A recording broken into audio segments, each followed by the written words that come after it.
নমস্কার, শুরু করছি আজকের যুক্তিতক্ক অনুষ্ঠান।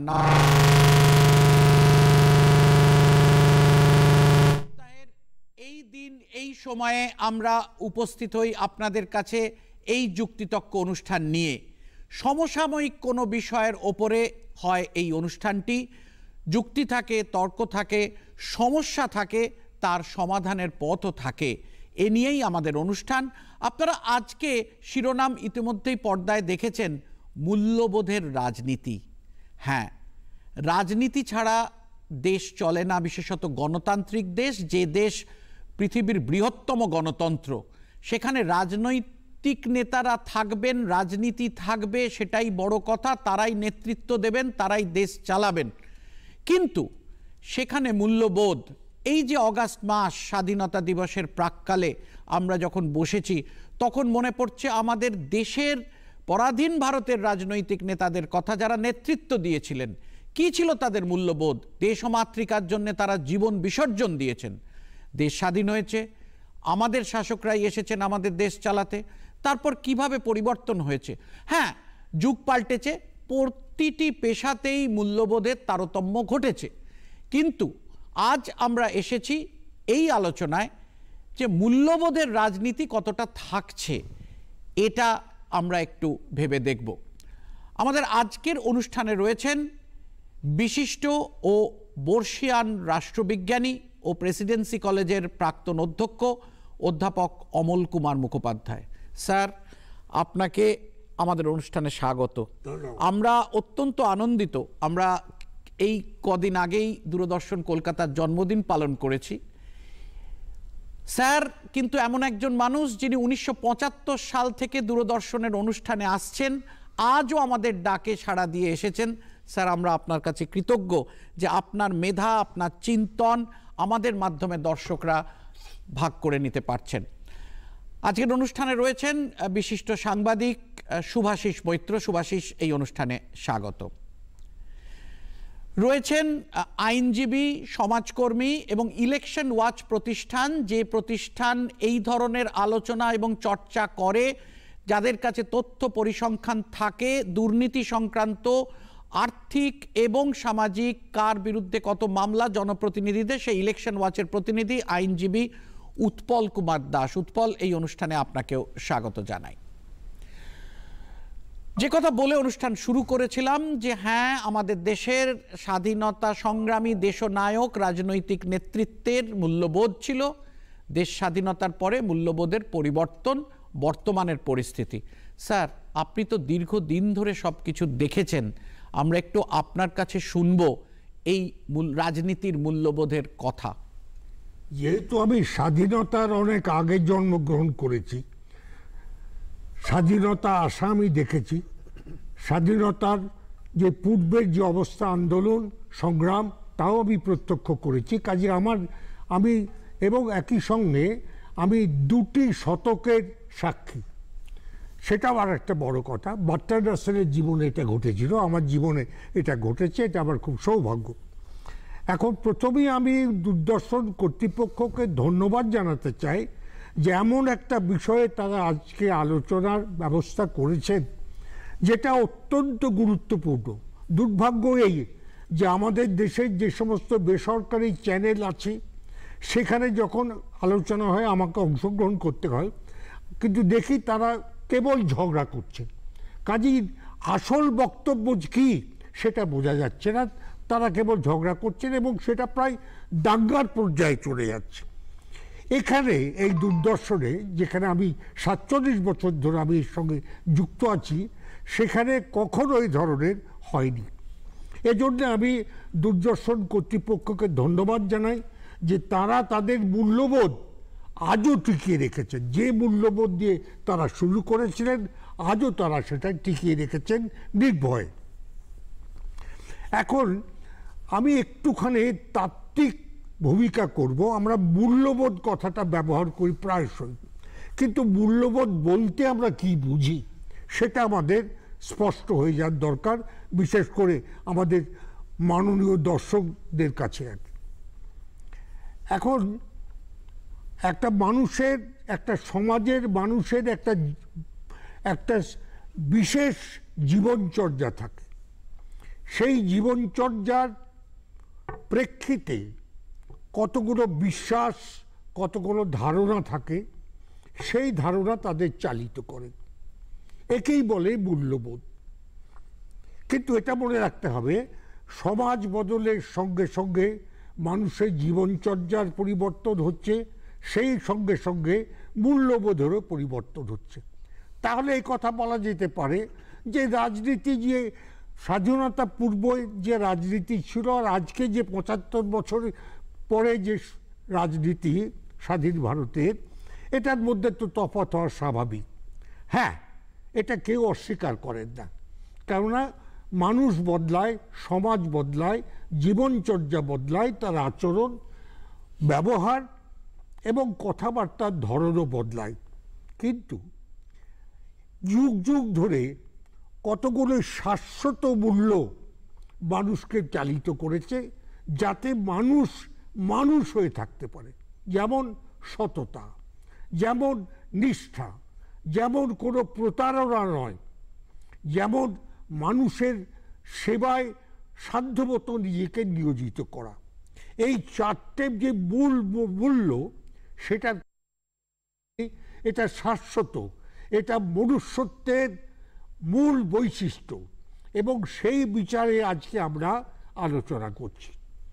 আজকে আমরা দেখতে পাচ্ছি যে যখন স্বাধীন ভারত সার্বভৌম রাষ্ট্র হিসেবে ১৯৫০ সালে আত্মপ্রকাশ করলো, সংবিধান তৈরি করলো, আমার মনে পড়ে সংবিধানের যে অন্তিম ভাষণে সেখানে ডক্টর রাজেন্দ্র প্রসাদ সংবিধান সভার সভাপতি হিসেবে একটা সুন্দর কথা বলেছিলেন, আমরা একটা যথাসাধ্য সুন্দর সংবিধান দেশবাসীকে উপহার দিল।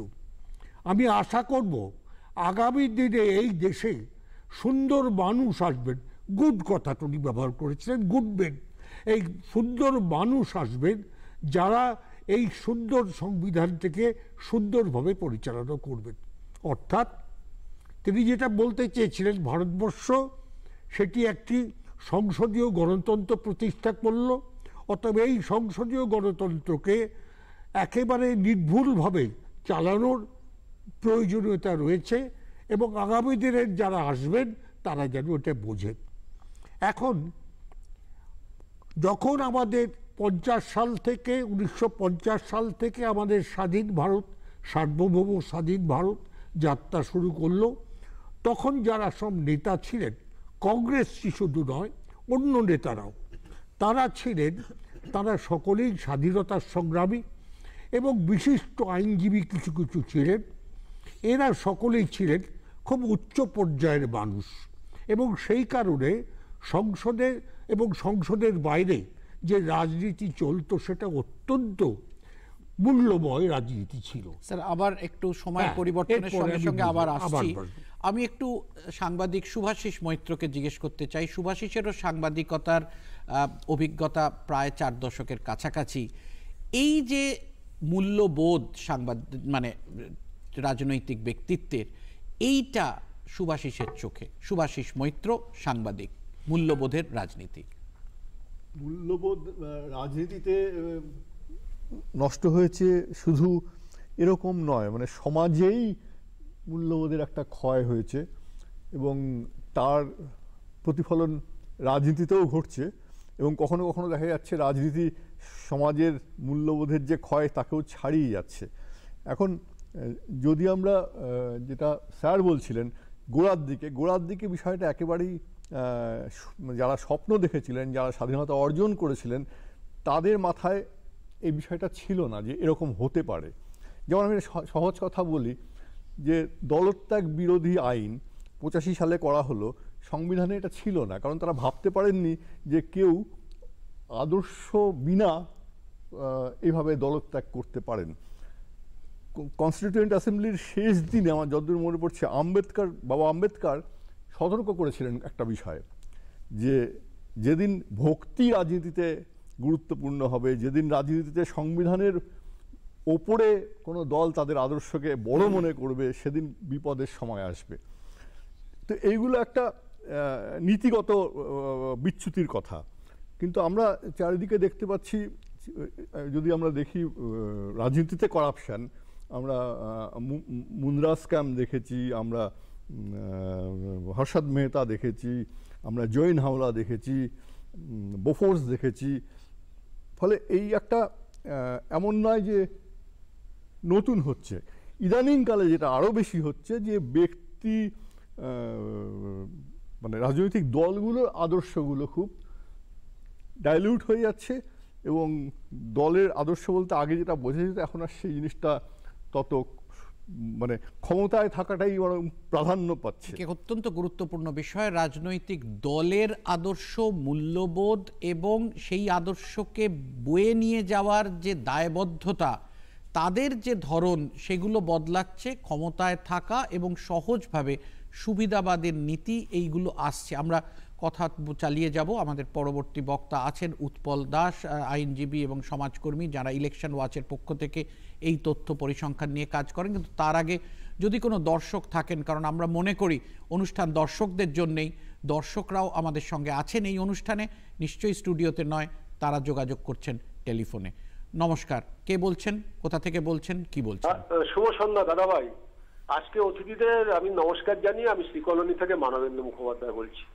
দেখুন, ভারতবর্ষের সংবিধান রচিত হওয়ার পর আমাদের দেশে যত রাজনৈতিক দল ক্ষমতা কেন্দ্রিক ভাবে, মানে রাজ্য ভিত্তিক হোক বা কেন্দ্র ভিত্তিক হোক, যেভাবে ক্ষমতাটা তারা চালনা করেছেন, তা কি বাস্তবিক ক্ষেত্রে সংবিধানকে সঠিকভাবে মূল্যায়ন করতে পেরেছেন বা বাস্তবে রূপদান করতে পেরেছেন? এটাই আমার জিজ্ঞাসা।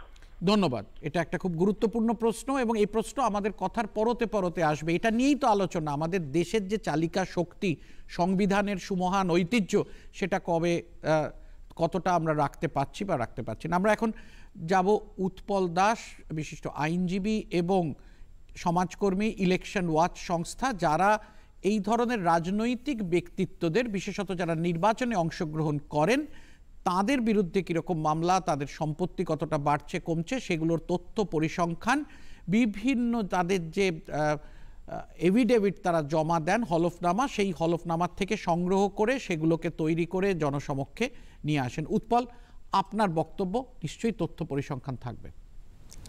স্যার বলেছেন যে সততা, নিষ্ঠা, আদর্শ, নীতিগত বিচ্যুতি, এই যে বিচ্যুতি হয়েছে আমরা সবাই জানি। সময়ের সাথে সাথে সামাজিক মূল্যবোধের যেমন অবক্ষয় হয়েছে, রাজনৈতিক মূল্যবোধের অবক্ষয় আরও বেশি হয়েছে। এই বিচ্যুতিগুলি আমরা কিভাবে অ্যাসেস করতে পারি? আমরা কিছু প্যারামিটার ধরে যদি আলোচনা করি, ফৌজদারি মামলা, গুরুতর ফৌজদারি মামলা, কতজন কোটিপতি ছিলেন তারপরে হয়েছেন, এবং গড় সম্পত্তি। আমাদের প্রার্থীরা, আমাদের পশ্চিমবঙ্গ বিধানসভার যে সদস্যরা, মাননীয় বিধায়করা আছেন, তাদের ক্ষেত্রে এই তথ্যটা কি?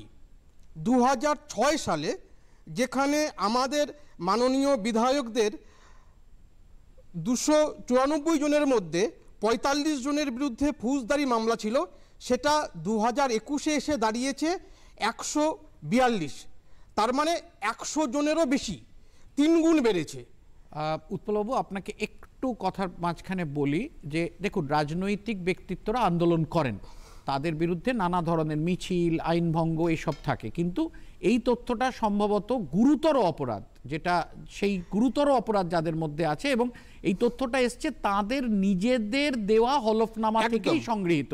তারা নির্বাচনের প্রাক্কালে বর্তমান নিয়ম অনুযায়ী তারা যে তথ্য, নিজেদের তথ্য নিজেরা যে পেশ করেছেন, সেই তথ্য থেকেই এটা এসছে। এবং এই অপরাধটা সামান্য কিছু মানে একদিন মিছিলে যাওয়ার জন্য কারাবরণ, সেই ব্যাপারটা নয়। একদম ঠিক বলেছেন স্যার। আমরা এটাকে গুরুতর ফৌজদারি মামলা কোনগুলিকে বলছি? যেখানে পানিশমেন্ট 5 বছর বা তার বেশি হয়, যেটা নন বেলেবল, যেখানে assault, murder, rape, kidnap, crime against women এবং প্রিভেনশন অফ করাপশন অ্যাক্টে যে মামলাগুলি হয়, সেগুলিকে আমরা গুরুতর সিরিয়াস ক্রিমিনাল অফেন্স বলছি। সেটা 2006 সালে ছিল পশ্চিমবঙ্গ বিধানসভা সদস্যদের মধ্যে 30 জনের বিরুদ্ধে। আজকে 2021-এ এসে সেটা দাঁড়িয়েছে 113 জন, মানে 11% থেকে আজকে এসে দাঁড়িয়েছে 39%, 3 গুণেরও বেশি।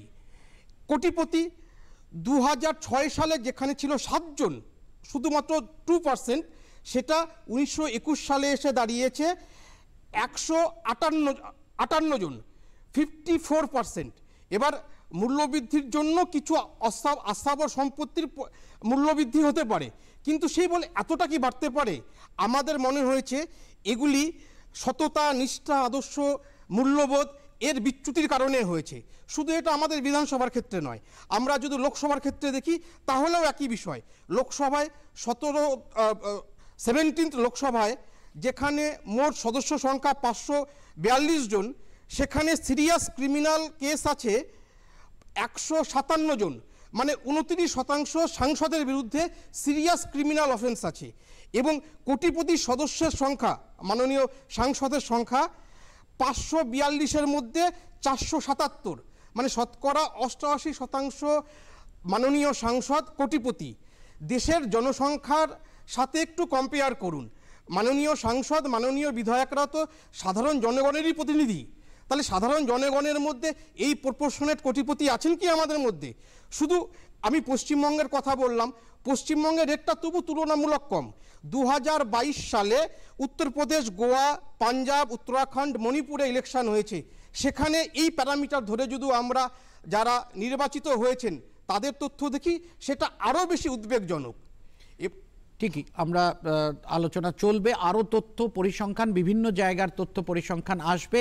আপনারা দেখতে থাকুন আমাদের এই যুক্তিতক্ক অনুষ্ঠান। আজকের অনুষ্ঠানের বিষয় মূল্যবোধের রাজনীতি। আমরা শুধু বলি যে মূল্যবোধ কমছে, মূল্যবোধ একটা অবক্ষয়, কিন্তু সত্যি কি হচ্ছে, কেন হচ্ছে, কি বিষয়, এর যে চিন্তন, সেই চিন্তন আমরা আপনাদের সামনে পেশ করছি, সিদ্ধান্ত আপনাদের।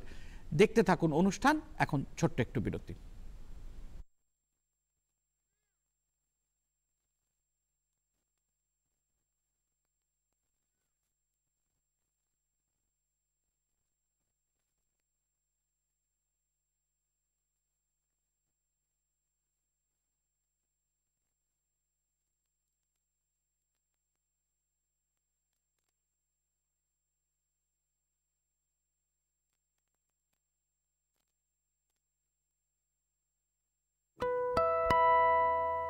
আমাদের কেমন আলাদা আলাদা টেস্ট, তাই না? যেমন তুমি চা খাও আর আমি কফি, আমি তোমার জন্য চা বানিয়ে আনছি আর আমি তোমার জন্য কফি। রিচ আর ক্রিমি আমুল দুধ দিয়ে বানানো আমুলিয়া আপনার চা আর কফিতে একদম মিশে গিয়ে ওটাকে আরো টেস্টি বানায়। তোমার কফি।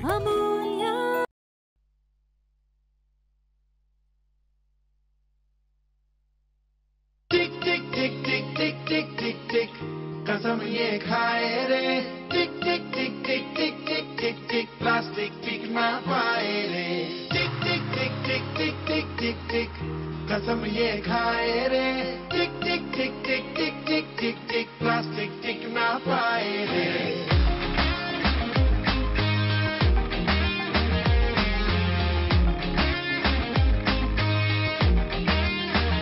अगर सुन लो जो संभले ना हम तो बम ये फट जाएगा कि बहती सी है नदियां का ये पानी रुक।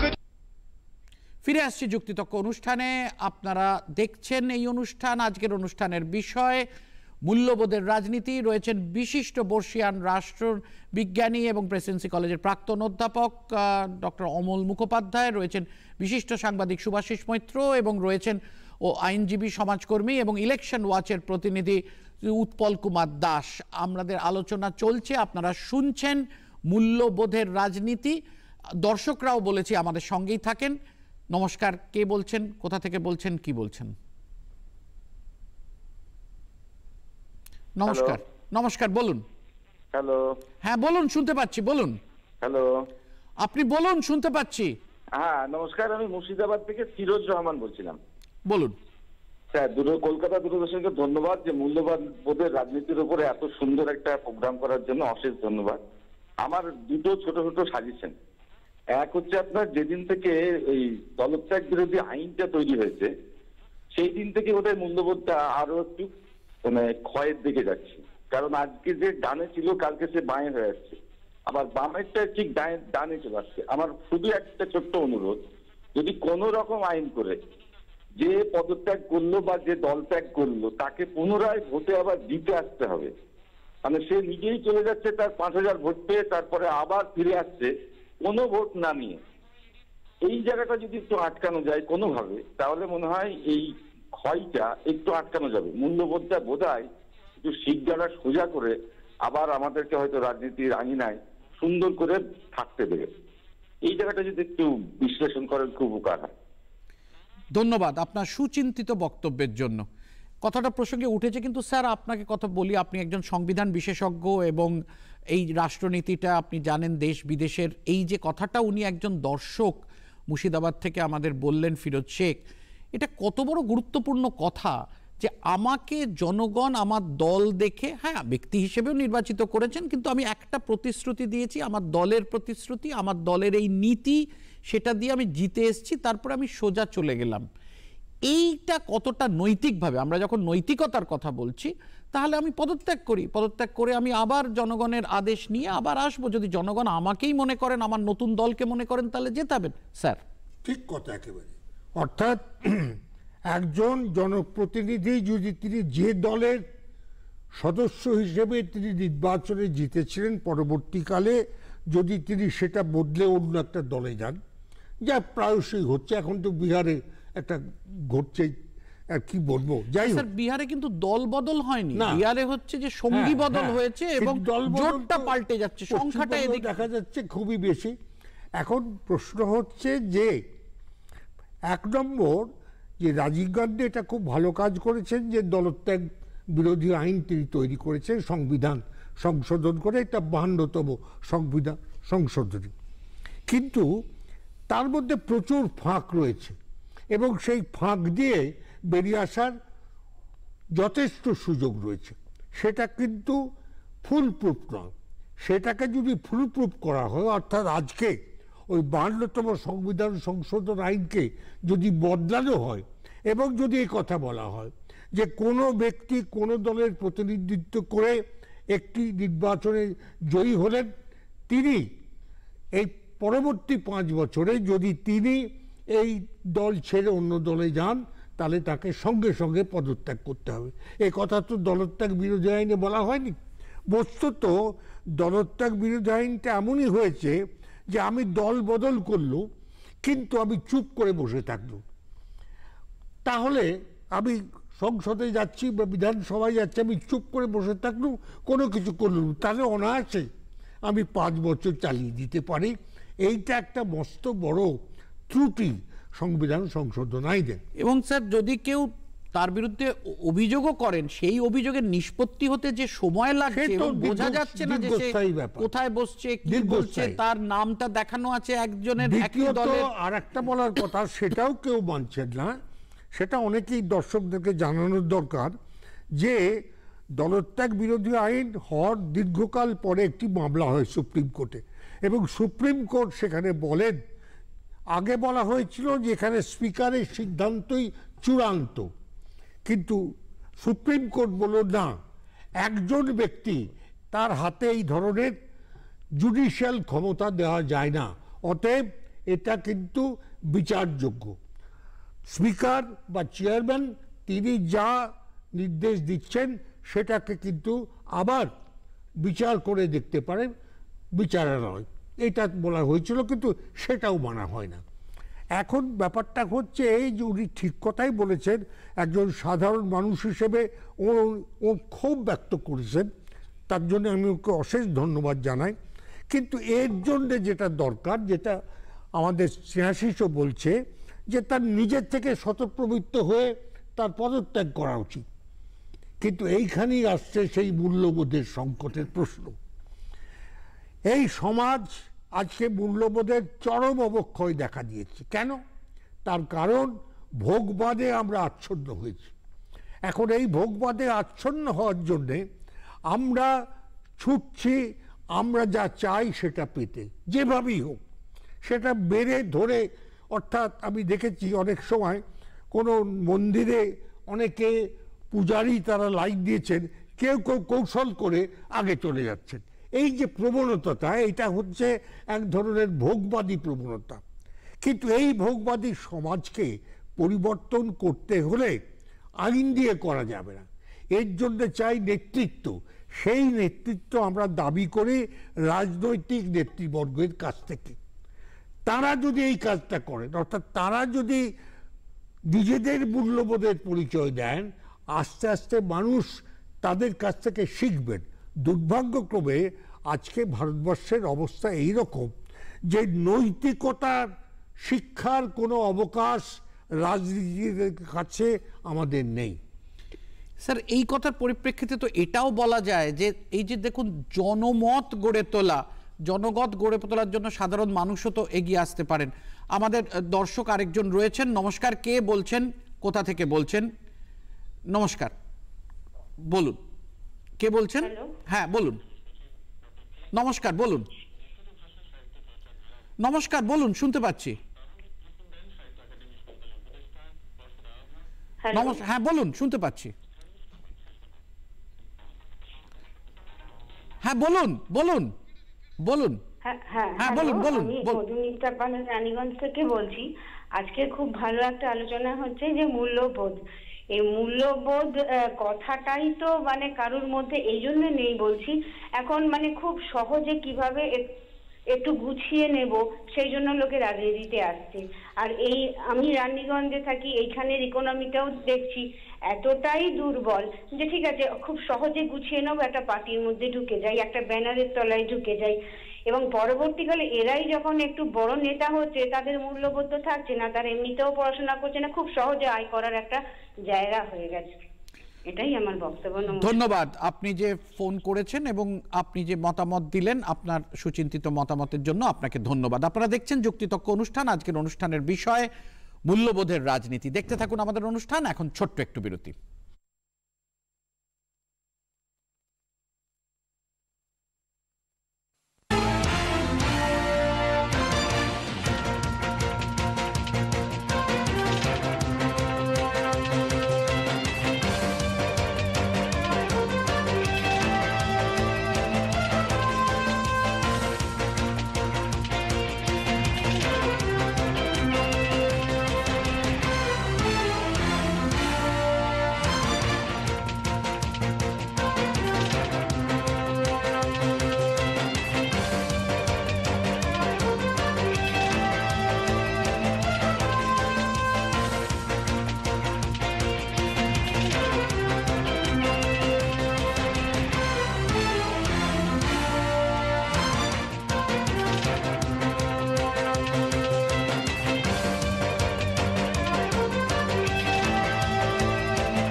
ফিরে আসছি যুক্তিতক্ক অনুষ্ঠানে।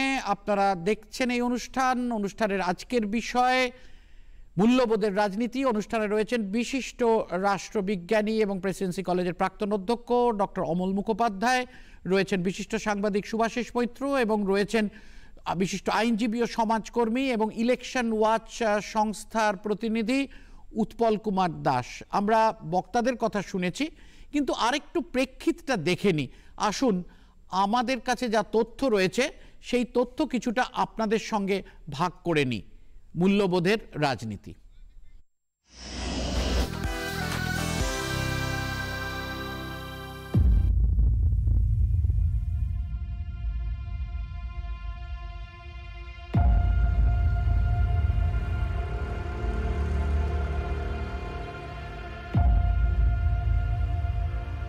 দুর্নীতির দুরারোগ্য ব্যাধি ভারতের অর্থনৈতিক উন্নতির সাধনার পথে কঠিন বাধা হয়ে দাঁড়িয়ে রয়েছে।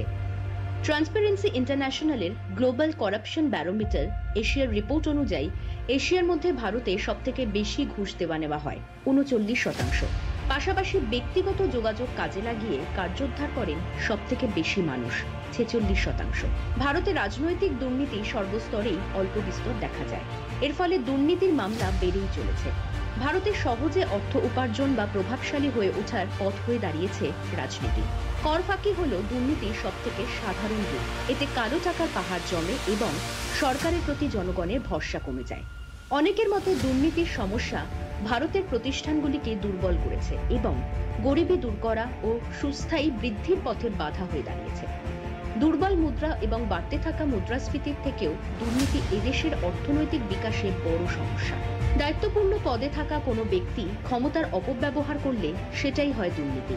দুর্নীতি যে কোনো সময় যে কোনো ব্যক্তি করতে পারে। বিভিন্ন ধরনের দুর্নীতির মধ্যে রয়েছে রাজনৈতিক দুর্নীতি। সরকারি কর্তা ব্যক্তিরা তাদের আইনি ক্ষমতাকে ব্যক্তিগত কাজে ব্যবহার করলে, অন্যায়ভাবে কাউকে সুবিধা পাইয়ে দিলে সেটাই হয় রাজনৈতিক দুর্নীতি। রাজনৈতিক প্রতিপক্ষকে অন্যায়ভাবে দমন বা পুলিশি নিপীড়নের মধ্যে পড়ে না, বা অরাজনৈতিক কোনো ব্যক্তির বেআইনি কাজকর্ম এর মধ্যে পড়ে না। যদি কোনো সরকারি কর্তার বেআইনি কাজ তার সরকারি দায়িত্বের সঙ্গে সরাসরি সম্পর্কিত হয়, তবেই সেটা এক ধরনের দুর্নীতির মধ্যে পড়ে। স্বজন পোষণ, ঘুষ, তোলাবাজি, প্রতারণা এবং টাকা নয়ছয় হল দুর্নীতির উদাহরণ। ইদানিং বিদেশে একটা শব্দ চর্চায় এসেছে, ক্রিপ্টোক্রেসি। এর অর্থ হলো চোরেদের দ্বারা পরিচালিত সরকার। এই নতুন শব্দের উৎপত্তি বুঝিয়ে দেয় রাজনৈতিক দুর্নীতির রোগ দুনিয়া জুড়ে কত দূর ছড়িয়েছে।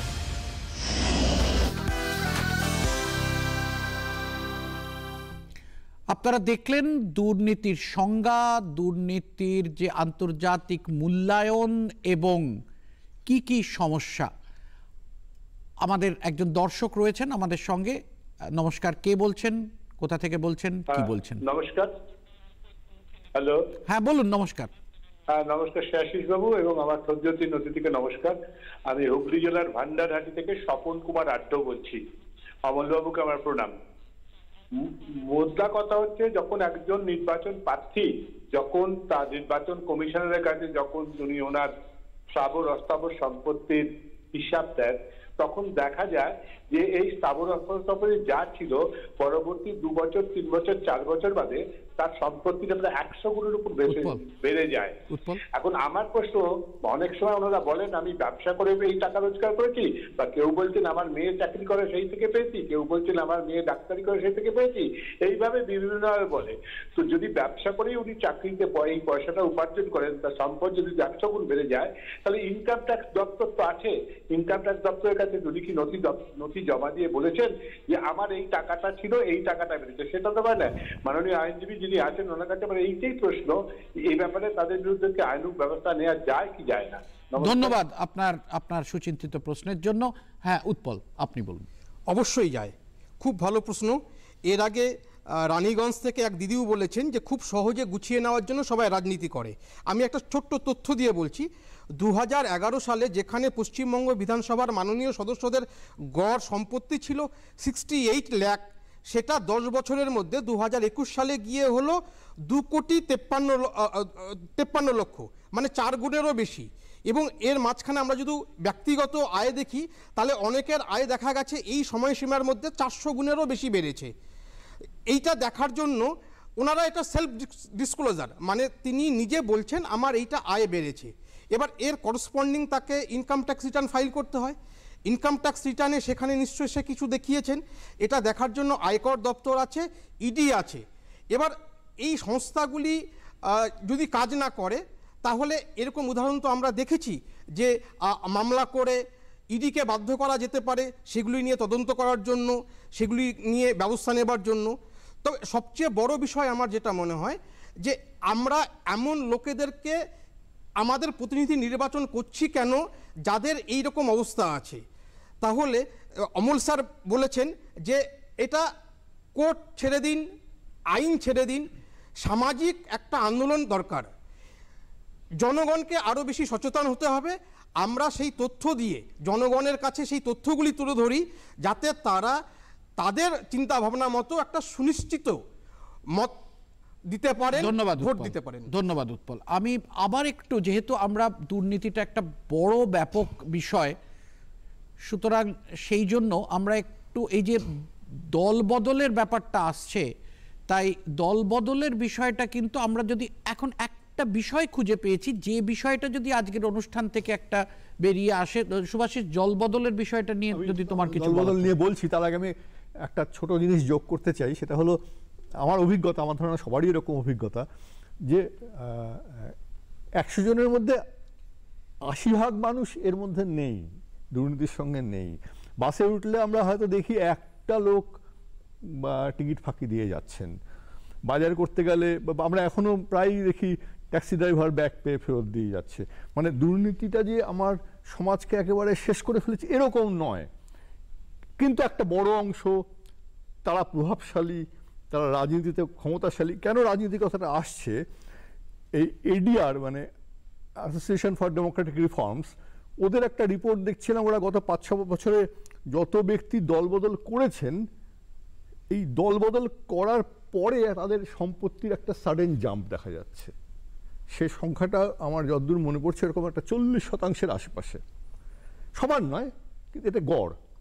অর্থাৎ এই দলবদলের সঙ্গে টাকার একটা সম্পর্ক আছে, এই অভিযোগটা আমাদের নয়। যে দল ছেড়ে যাচ্ছেন সবসময় সেই দলের নেতারাই বলছেন, এবং সব দল থেকেই সব দলে যাচ্ছে। হ্যাঁ, এবং এডিআর এর তথ্য মানে হচ্ছে যে তার নিজের যেটা ঘোষণা করেছে স্বঘোষিত তথ্যের উপরে, হলফনামার উপরে। একদম। দ্বিতীয়ত হচ্ছে গিয়ে 85 সালে রাজীব গান্ধী দলবদলের আইন করলেন, 10 শিডিউল আনলেন। অটল বিহারী বাজপেয়ী এটাকে খুব শক্তিশালী করেছিলেন আবার, যেটা ওই 2/3 বেরিয়ে না গেলে ওইটা করলেন। কিন্তু আমার মনে হয় একটা ফাঁক, যেটা স্যার বলছেন, বড় ফাঁকটা হচ্ছে গিয়ে একজন ব্যক্তি যখন ভোটে দাঁড়াচ্ছেন, তাকে সেই অনুমতি কে দিচ্ছে সেই দলের নির্দিষ্ট একজন ব্যক্তি, কর্তা, কারণ সিম্বল দিতে হচ্ছে। ফলে তার একটা দায়বদ্ধতা তার কাছে থাকার কথা। তিনি তার দেওয়া সিম্বলে জিতে তিনি যখন আরেকটা দলে যাচ্ছেন, যিনি নমিনেট করছেন তাকে যদি ক্ষমতা দেওয়া হয় যে তার ওটা উইথড্র করে নেওয়ার, এবং 5 বছর পরে তিনি আবার ইলেকশন লড়বেন, তাহলে কিন্তু এটা আটকানো যায়। এটা আমাদের যে একটা বিতর্ক আছে, রিকল বলা হয়, যে মানে রাইট টু রিকল, মানে তাকে আবার ফিরে আসার জন্য। মানে আমি দিলাম সিম্বল, এবার এসে চলে গেল, এইটা কোনো মতেই কোনো সাধারণ নৈতিকতাতেই যায় না। কিন্তু কথা হচ্ছে যে এটা বাস্তব, যে কোনো দল এইটা বদলাতে চাইছে না, কোনো রাজনৈতিক দল। এমন যারা আজকে একটা দল ক্ষমতায় আছে, চিরকাল তো এরা ছিলেন না, আগে তো অন্যরা ছিলেন, কোনো দলই এটা বদলাতে চাইছেন। ধন্যবাদ। আরো একজন দর্শক আছেন আমাদের মধ্যে, তার কথা একটু শুনবো। নমস্কার, কে বলছেন, কোথা থেকে বলছেন, কি বলছেন? নমস্কার, শুভ সন্ধ্যা। আমি বজবজ থেকে বুদ্ধদেব দত্ত কথা বলছি। সবাইকে আমার শুভেচ্ছা এবং প্রণাম জানাচ্ছি। আমার দুটো প্রশ্ন। আমার বয়স 58, আমার নাম বুদ্ধদেব দত্ত, আমি বজবজ থেকে বলছি। আমি 70-এর দশকে দেখেছিলাম একটা বিমান দুর্ঘটনার পর তৎকালীন কেন্দ্রীয় অসামরিক বিমান পরিবহন মন্ত্রী দায়িত্ব নিয়ে পদত্যাগ করেছিলেন। সেই বিমান দুর্ঘটনার দায়িত্ব উনি নিজের কাঁধে তুলে নিয়ে পদত্যাগ করেছিলেন, যদিও তার পদত্যাগ পরে গৃহীত হয়নি। অথচ আজকালকার দিনে কত বিস্ময়ে মৃত্যু হয়, এরকম রেল দুর্ঘটনা, গাইসালের মতো রেল দুর্ঘটনা হয়ে যায়, কোন মন্ত্রী বা রাজনৈতিক নেতাকে দায়িত্ব নিয়ে পদত্যাগ করে দৃষ্টান্ত স্থাপন করতে দেখি না। এটা কি একটা মূল্যবোধের অবক্ষয় নয়? এটা আমার প্রথম প্রশ্ন। দ্বিতীয় প্রশ্ন, আমরা যখন ছোটবেলায় পড়াশোনা করতাম তখন বাবা মায়েরা আমাদেরকে বলতেন ডাক্তার হও, ইঞ্জিনিয়ার হও, প্রফেসর হও। যদি খেলোয়াড় হতে চাইতাম বা খেলতে চাইতাম, বলতো যে কোনো দিন চোট পেয়ে যাবে, আঘাত পেয়ে যাবে, ভবিষ্যৎ অন্ধকার হয়ে যাবে, রোজগারের পথ বন্ধ হয়ে যাবে। এখন কিন্তু এই খেলোয়াড় হওয়া, রাজনীতিক হওয়া এবং অভিনেতা হওয়া, এই তিনটে কিন্তু এখন প্রাইম কেরিয়ার চলে এসছে। ডাক্তার, ইঞ্জিনিয়ারিং এগুলো ব্যাকসিটে চলে যাচ্ছে। ফলে এখান থেকেও রাজনীতির প্রতি কিন্তু একটা প্রলোভন আসছে, যেটা প্রলোভনের রাজনীতি বা প্রলোভনের কেরিয়ারে এসে যাচ্ছে। ধন্যবাদ। আসলে আপনার প্রশ্নের মধ্যেই কিন্তু আপনার উত্তর অন্তর্নিহিত রয়েছে, সুতরাং আমরা আর আলাদা করে বলছি না।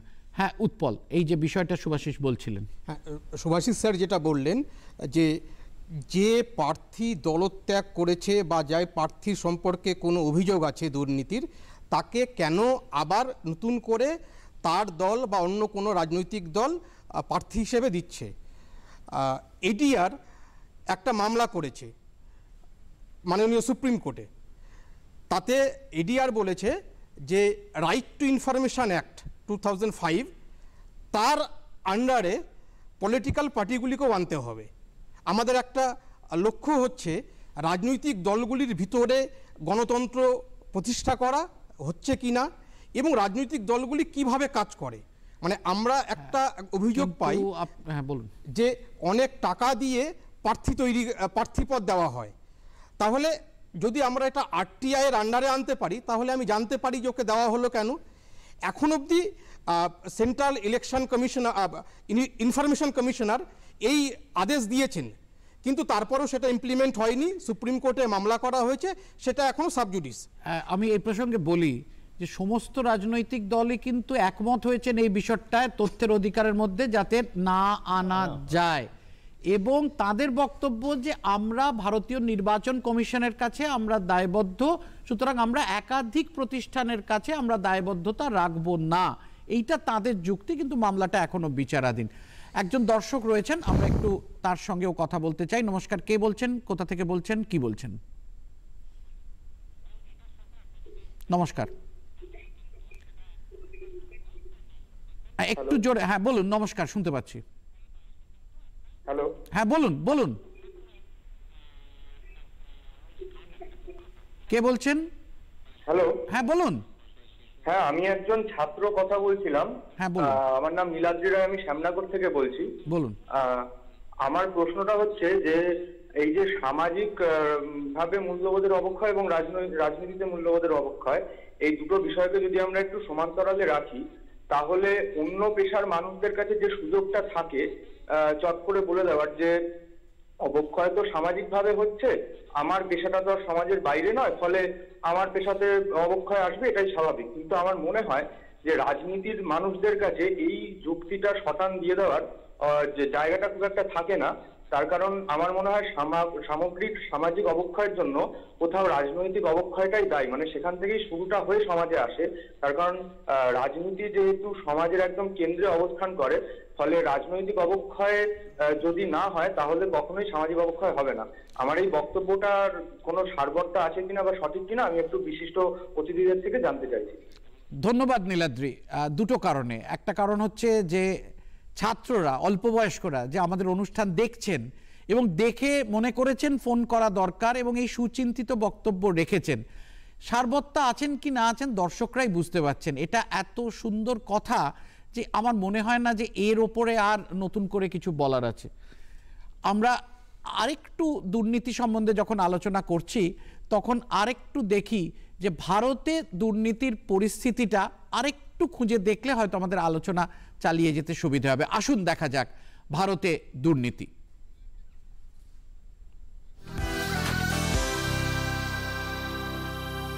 জাতীয় রাজনৈতিক দলগুলি নানা উৎস থেকে অর্থ সংগ্রহ করে থাকে। তাদের সামাজিক দায়িত্বের জায়গা থেকেই আর্থিক আয় ব্যয়ের স্বচ্ছ ব্যবস্থা থাকা প্রয়োজন। ভারতের নির্বাচন কমিশনের এই বিষয়ে স্পষ্ট নির্দেশিকাও রয়েছে।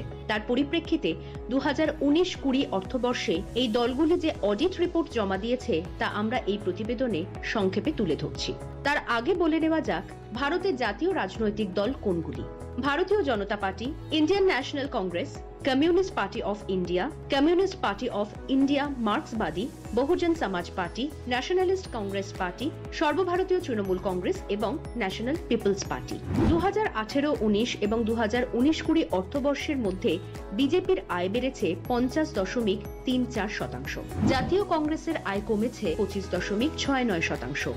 এই সময়কালে আয় সব থেকে বেশি বেড়েছে এনসিপির 68.77%। 2019-20 অর্থবর্ষে সব থেকে বেশি অনুদান পেয়েছে বিজেপি 3,427.775 কোটি টাকা, কংগ্রেস 469.386 কোটি টাকা, তৃণমূল 108.548 কোটি টাকা, সিপিআইএম 93.017 কোটি, এনসিপি 83.36 কোটি এবং সিপিআই 3.24 কোটি টাকা।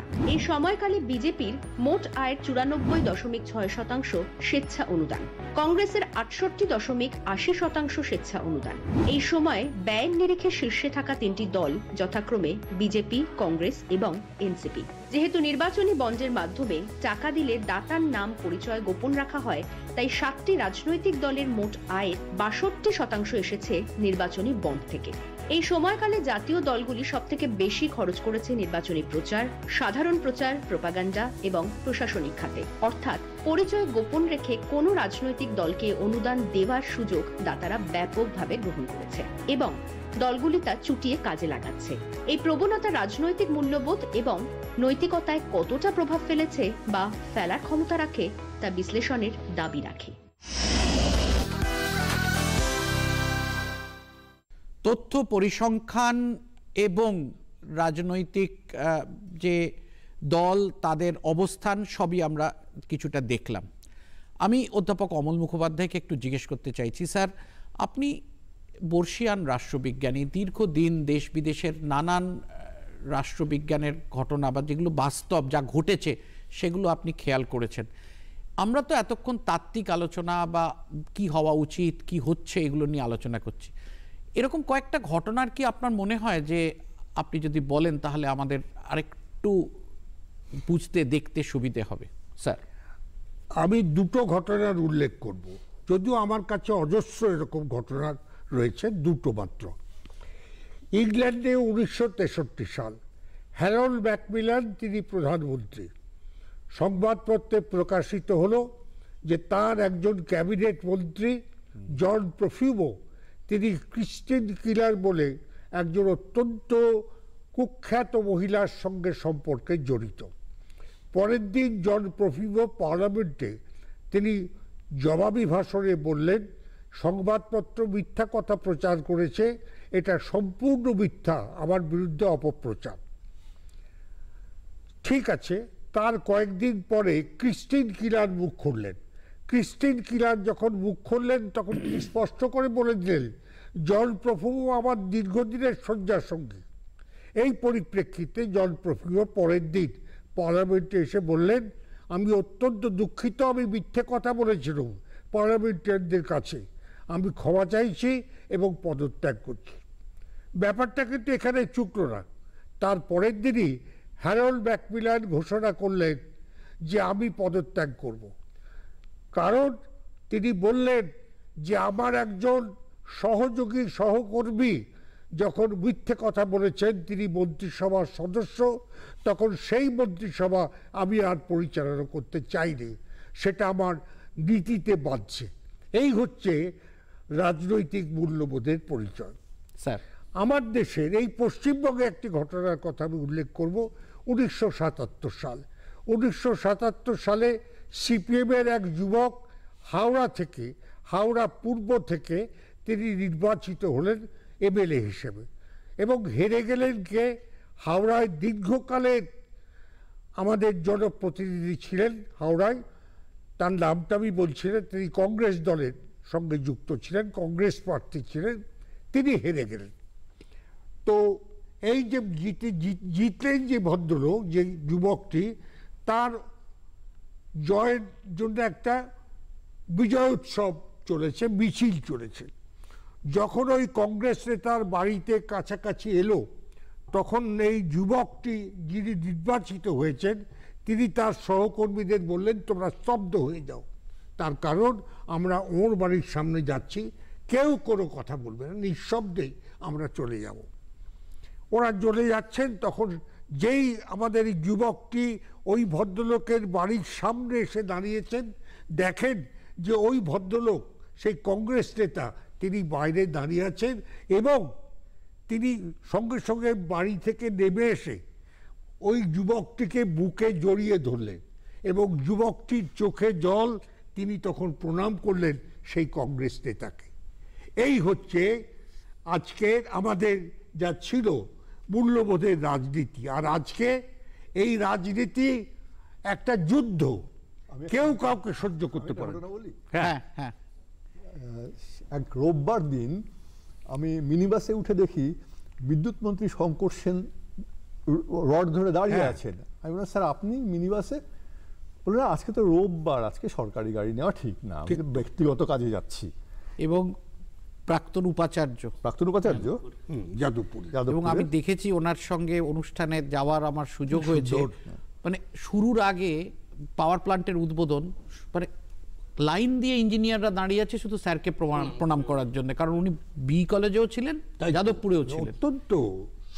অত্যন্ত সেক্রেটারিটা গিয়ে দেখেছি কি লিখছেন, আমরা বললাম স্যার কি লিখছেন? বললো অনেক মানুষ চিঠি দেন তো সেটা নিজে উত্তর দেওয়াই ভালো। চমৎকার চমৎকার।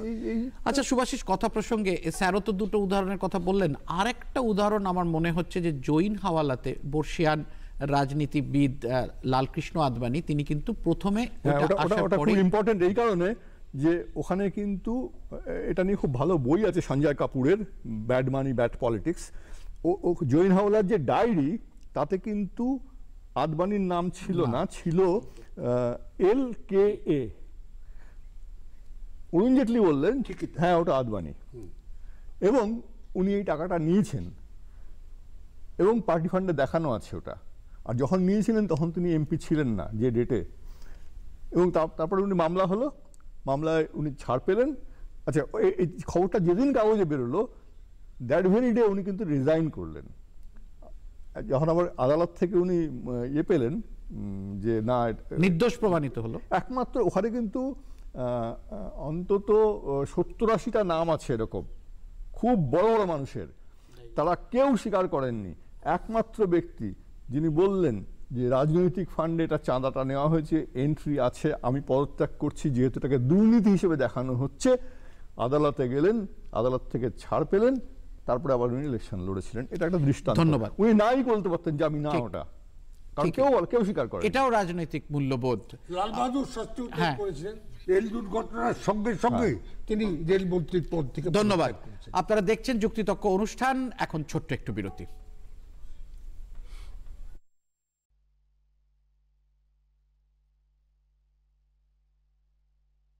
टिक टिक टिक टिक टिक टिक टिक टिक कसम ये खाए रे, टिक टिक टिक टिक टिक टिक टिक टिक प्लास्टिक टिक ना पाए रे, टिक टिक टिक टिक टिक टिक टिक टिक कसम ये खाए रे, टिक टिक टिक टिक टिक टिक टिक टिक प्लास्टिक टिक ना पाए रे।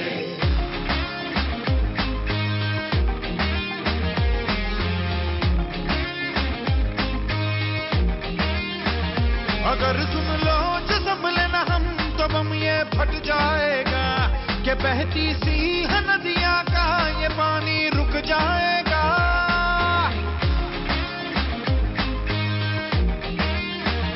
अगर सुन लो जो संभले ना हम तो बम ये फट जाएगा, कि बहती सी है नदियां का ये पानी रुक जाएगा। कि कर दो रहम धरती का। দেখছেন যুক্তিতক্ক অনুষ্ঠান, বিষয়ে মূল্যবোধের রাজনীতি। স্যার সবশেষে শেষ কথা আপনি সবাই। আমি যেটা চাইছি এদেশের সাধারণ একজন নাগরিক হিসেবে যে রাজনীতিকদের মধ্যে শুভ বুদ্ধির উদয় হোক, তারা এটা বিশ্বাস করতে চেষ্টা করুন। তাদের কাছে আমাদের বিনীত প্রার্থনা যে আপনারা দেশ সেবার জন্য এসেছেন, জনসাধারণের সেবা করার জন্যে আপনারা বিধায়ক বা সাংসদ হচ্ছেন, সেটা টাকা তোলা আদায় করার জন্যে নয়, এটা হচ্ছে মানুষের মঙ্গলের জন্যে আত্মনিয়োগ করা, সেটা দয়া করে করুন। ধন্যবাদ। সুভাষিস, আমার ধারণা এই যে এত বেড়েছে দুর্নীতি, যারা ভোট দেন তারা হয়তো সময় নিচ্ছেন, কিন্তু গণতন্ত্রের সুযোগ আছে, মানুষ কিন্তু তার কথা বলার, সে কিন্তু তার ভোটের মাধ্যমে সে কিন্তু বলতে পারে আমি তোমাকে চাই না বা তোমাকে চাই। আমার ধারণা সেই জিনিসটা আজ হোক কাল হোক ঘটবে, কারণ অতীতেও আমরা দেখেছি নির্বাচন অনেক দিক নির্দেশ করেছে। ধন্যবাদ। উৎপল, আমরা এডিআর এবং ওয়েস্ট বেঙ্গল ইলেকশন ওয়াচের পক্ষ থেকে সমস্ত তথ্য জনগণের সামনে তুলে ধরছি। জনগণকে অনুরোধ, আপনারা নিজের ভালোটা বুঝুন, নিজের ভবিষ্যৎ প্রজন্মের স্বার্থে সবটা বুঝে সচেতনভাবে নিজের প্রতিনিধি নির্বাচন করুন। ধন্যবাদ। মূল্যবোধের রাজনীতি, দুর্নীতি রাজনীতিতে, এইসব কথা হলো, কিছু তথ্য, কিছু পরিসংখ্যান, কিছু বা উপমা যেগুলো বাস্তব, সবই আমরা শুনলাম, বুঝলাম। শেষ করব স্যারের একটা কথা আর বাকি দুজনের আরেকটা কথা দিয়ে। প্রার্থনা রাজনীতিবিদদের কাছে এই অগাস্ট মাসে বলি, স্বাধীনতার ৭৫ বছরের প্রাক্কালে আমরা যেন ভুলে না যাই আমাদের দেশনায়কদের যে রাজনৈতিক সচেতনতা ছিল এবং যে মূল্যবোধ ছিল, যেভাবে তারা সব কিছু দেশমাতৃকার চরণে সঁপে দিয়েছিলেন, আমরা তারই উত্তরসূরি, সেটা যেন আমরা না ভুলি। সেই মূল্যবোধ যেন কিছুটা হলেও রাখার চেষ্টা করি, যেটা স্যার প্রার্থনা জানালেন। আর দ্বিতীয় আমাদের যারা বক্তা যেটা বললেন যে জনগণ জানতে পাচ্ছেন এবং এটা জনগণেরও দায়িত্ব যে বুঝে শুনে কাকে আনছি সেটা দেওয়া। পুরোটাই রাজনীতি খারাপ, রাজনীতি খারাপ। গণতন্ত্রে কিন্তু নির্বাচনে জনগণই শেষ কথা বলে, অর্থাৎ জনগণের দায়িত্ব কিছু নেই। যা হচ্ছে আমি চুপ করে বসে আছি, আমি ভোট দিচ্ছি না আর তারপর মুখে বলে যাচ্ছি, তাও নয়। জনমত এবং সক্রিয় গণতন্ত্র কার্যকরী হোক, সুপ্রযুক্ত হোক, তবেই হয়তো এই মূল্যবোধ আবার সুউচ্চ স্থানে পৌঁছবে। এই আশা নিয়ে স্বাধীনতা দিবসের প্রাক্কালে আমরা এই অনুষ্ঠান শেষ করছি। আপনাদের সকলকে ধন্যবাদ, বিশেষত অধ্যাপক অমল মুখোপাধ্যায়কে আপনার সুচিন্তিত বক্তব্যের জন্য, শুভাশিস মৈত্র এবং উৎপল কুমার দাস, আপনাদের সকলকেও ধন্যবাদ। দর্শকদের ধন্যবাদ আমাদের সঙ্গে থাকার জন্য, কথা বলার জন্য। নমস্কার।